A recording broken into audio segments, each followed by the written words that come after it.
Supreme court का तफसीली फैसला सामने आने के बाद तहरीक इंसाफ के रहनुमा फवाद चौधरी ने इस पर तनकीद करते हुए कहा कि यह फैसला गलतियों से भरा हुआ है। फवाद चौधरी का मजीद कहना था कि हमारे यहाँ इस्टेब्लिशमेंट के मुंह को खून लगा हुआ है कि उन्होंने सियासी फैसले करने हैं। ये नहीं हो सकता कि जजेस और जर्नल बंद कमरों में फैसले करते रहें। सुप्रीम कोर्ट का फैसला गलतियों से इबारत है। एक वाक़े के ऊपर तो जजेस का ज़मीर जाग जाए और दूसरे के ऊपर सोता रहे, ये भी बड़ा सिलेक्टिव सा ज़मीर है। जजमेंट से पहले क्या रिमार्क्स थे, क्या बातें हो रही थी, फिर वक्फे के बाद क्या हो गया, ये सारी बातें चलें किसी वक्त बाद में तारीख़ का हिस्सा हैं, वो उसमें आ जाएंगी। हमारे यहाँ जो इस्टेब्लिशमेंट को एक लहू लगा हुआ है मुंह को कि उन्होंने सियासी फ़ैसले करने हैं और सियासत को आगे लेके जाना है, ये ज़्यादा देर ये सिलसिला जारी रह नहीं सकता। पाकिस्तान के अवाम को फ़ैसलों का हक़ देना होगा। ये नहीं हो सकता कि जो हमारे जनरल्स हैं, कुछ हमारे जजेस हैं, वो बैठ के बंद कमरों में फ़ैसले कर दें कि आज से हमारी पॉलिसी ये होगी, अगले दिन हम बदल जाएं। जब आपको जवाब मिलेगा फिर आगे सियासत से, फिर आप आसमान पे जा लगते हैं कि देखें जी ये हो गया, वो हो गया। ऐसी बातें ना करें, हमें फिर पूरा बताना पड़ेगा ये फ़ैसले कैसे हुआ, क्या किया। PTI 2/3 अक्सरियत के साथ आएगी तो इस जजमेंट को हम उस असम्बली से क्वैश करवा देंगे और ये जजमेंट पार्लियामेंट में पेश होगी और पार्लियामेंट फिर फैसला करेगी अगर जजेस आइन तोड़े उसकी क्या सज़ा होनी चाहिए। सियासी फ़ैसले हैं, वो सियासी मैदान में होने दें। आपको ये शौक़ नहीं होना चाहिए। करनी जो है वो जजी है, करना हमने जो है वो हमने कमीशन लिया हुआ है फ़ौज में, लेकिन हमने फिर सियासत भी करनी है, ये तो नहीं हो सकता।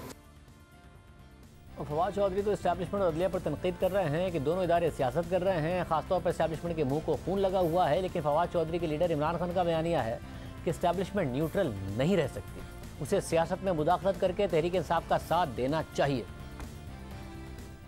अल्लाह ने हमें इजाजत ही नहीं दी कि हम न्यूट्रल हो जाएं। जानवर न्यूट्रल होता है, जानवर में अच्छे बुरे की तमीज नहीं होती, इंसान अच्छाई के साथ खड़ा होता है। हक और बातिल की जंग में आप न्यूट्रल हो जाएं, इसका मतलब आप बातिल का साथ दे रहे हैं। मैं बार बार कहता हूँ, न्यूट्रल सिर्फ जानवर होते हैं, इंसान को तो अल्लाह को जवाब देना होता है। कोई इस वक्त न्यूट्रल रहने की गुंजाइश किसी के लिए नहीं है। बीच में बैठने का मतलब आप मुजरिमों की मदद कर रहे हैं। न्यूट्रल्स के लिए, जजेस के लिए, लॉयर्स के लिए मैं सबको आज एक पैगाम दे रहा हूँ कि ये फैसला कुन वक्त है। न्यूट्रल्स आपके ऊपर भी सारी कौम देख रही है और आपके ऊपर भी जजमेंट पास होगी। अगर घर के ऊपर डाका पड़े तो क्या चौकीदार न्यूट्रल हो सकता है?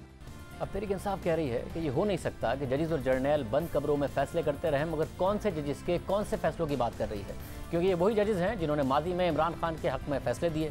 रूलिंग को गैर कानूनी करार देने वाले 5 रुकनी बेंच के रुकन जस्टिस एजाजुल एहसन उस बेंच में शामिल थे जिसने नवाज शरीफ को नाअहल करार दिया था और बाद में सुप्रीम कोर्ट ने नवाज शरीफ के केसेस की निगरानी के लिए जस्टिस एजाजुल एहसन को ही निगरान जज मुकर्रर किया था। इसी तरीके से 62 के तहत नाअहली की मुद्दत ताहयात करने वाले बेंच में भी चीफ जस्टिस उमरता बंदियाल और जस्टिस एजाजुल एहसन शामिल थे। सिर्फ यही नहीं, चीफ जस्टिस उमरता बंदियाल उस बेंच का भी हिस्सा थे जिसने इमरान खान को सादिक और अमीन करार दिया था। इसी तरह जस्टिस एजाजुल एहसन उस बेंच में शामिल थे जिसने बनी गाला को रेगुलराइज किया था। तो कौन से ऐसे फैसले थे जो बंद कमरे में हुए और किसकी तफसीलात बताने की जजेस को धमकी दी जा रही है? क्या इनमें से कोई फैसले हैं या कोई और फैसले हैं? और हाल ही में जब आइन के आर्टिकल 63A के हवाले से सुप्रीम कोर्ट का फैसला आया और यह करार दिया गया कि मुनर्रिफ अराकीन का वोट नहीं गिना जाएगा, तो इमरान खान ने फैसले की तारीफ की और सुप्रीम कोर्ट का शुक्रिया अदा किया। साथ ही साथ सुप्रीम कोर्ट से दरख्वास्त की कि शरीफ खानदान के केसेस भी सुप्रीम कोर्ट खुद सुने। सुप्रीम कोर्ट आपका शुक्रिया अदा करते हैं। सुप्रीम कोर्ट ने आज पाकिस्तान की इखलाकियात को गिरने से बचाया। जो लोग अपनी वोट बेचते हैं, अपने हलकों से, अपने लोगों से गद्दारी करते हैं, शुक्र है कि आज सुप्रीम कोर्ट ने उनकी वोट को रद्द कर दिया। मैं सुप्रीम कोर्ट से एक और बड़ी आजिज़ी से रिक्वेस्ट करूंगा, शरीफ खानदान के केसेस करप्शन के आप सुने। और आज शदीद तनकीद हो रही है इसी अदलिया पर और शदीद किस्म की धमकियां भी दी जा रही हैं।